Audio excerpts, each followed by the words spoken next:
if you want to blame anything for this whole situation, blame the tag. The tag just made it very difficult to come to an agreement. And that's why, like, Le'Veon Bell and these other people can't.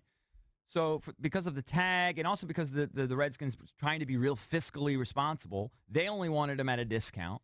Mm-hmm. And because of the tag and the power of that tag next year, Kirk only wanted a premium, right? And there was just no way to meet in the middle there. There was just almost no way a deal was going to get done. Well, if you listen to Kirk, if God spoke to him, then he would have made his decision. All right, if God spoke to him. Because he claims that that's what it's all about. The tag usually doesn't become a problem with quarterbacks. Well, because they usually come to an agreement a year or two before. That's what I'm saying.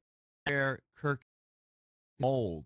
And I don't know if I And that's where the botched it because they should have come to have right. Kirk did. Yes. Right. You have to give, like in a match, he checkmated them about 2 years ago. He's so far ahead of them. Yeah, I mean, he just destroyed them. And they're kind of old school thinking. They're behind, and he's just he's like 3 moves ahead of them. He really is. And I you don't know if I'll take it to the extent where Florio tweeted yesterday that he's making Aaron Rodgers and those guys look foolish, but he really is showing that there's no need for every quarterback a year before your deal is up to lock the deal. You know, when you could just keep tags. I mean, this could be the new trend for young stud quarterbacks. And that salary structure could explode. Until someone gets hurt during that year and they lose millions. But it's a gamble. You're gambling on yourself and your own abilities. But the other part of that equation that no one talks about, and I was talking to a guy who played in the league for 10 years, and he said, I guarantee you they're taking out insurance policies on their own, right? Mm-hmm. He says, if I'm Kirk Cousins, he says it's probably about, I think what did he say? He said it's probably about $500,000 for like a $30 million, or some crazy house. Mm-hmm. And he'll have for injury. Right. And so you're going to get 36 if they tag you. If you get hurt, so you get your own insurance policy for $30 million. 30. Yeah. You for $500K, you invest that. That would be smart. And that's what most of the guys are probably doing. I mean, college guys get insurance policies. It's just nuts. Yeah. You and I disagree on the third franchise. I don't think they will, but let's see how it plays out, because no one thought they'd give him 20. Go back to the articles 2 years ago. No one thought they'd give him 20. And no one thought they would give him 24. But I don't think anybody thought that he would put up almost 10,000 yards in 2 seasons. Right. After they gave him 20, it made it easier. When we predict this back in January, I always said no, I'm talking about like years ago. Like when this situation, you could start to see it coming, people were like, well, they're definitely not going to franchise.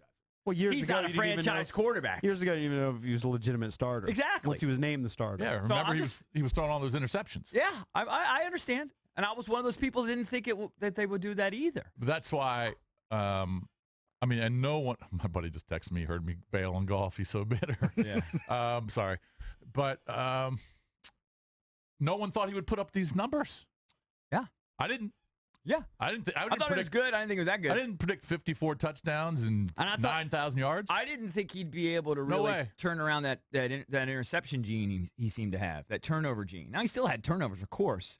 And he's had a few in big spots that people love to highlight and spotlight. He has. But the ratio got completely turned around. Yeah. And he just took his game to another level. So, we'll see how it all plays out. I think he's played them brilliantly. And I don't even know at this point if I blame the Redskins for not agreeing to a long-term deal, because they don't want to overpay. So they're going to take it year by year, and we'll see what happens. I think he'll be here. I think he's going to be here next year. We're going to play some of the clips throughout the show. A couple of takeaways from the actual interview with Grant and Danny. Number one, he points out he wants to wait and see what happens with the organization. So that's a big part of it.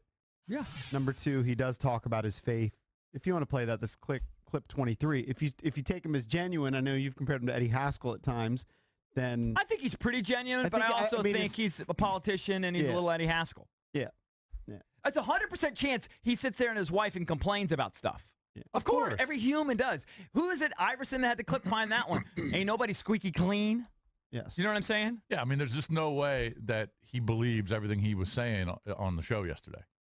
Here's what Kirk said about trusting his faith.